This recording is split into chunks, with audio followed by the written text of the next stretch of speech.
Hati lun ka luka, hati lun kecewa, kah bagi cinta ngon anu kak mila. Hati lun kecewa, hati lun ka berata luka.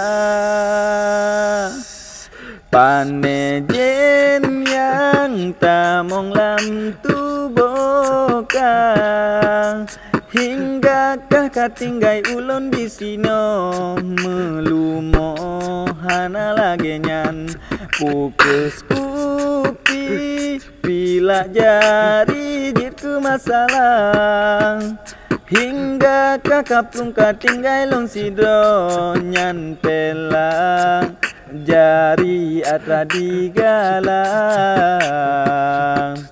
Panejen yang tamong lam tubuh kang, hingga kah katinggai ulun di sino melumo hana lagi nyan pukus kupi bila jari jengke masalah, hingga kah kaplung katinggai lon sidro nyan pelang jari atra digalang.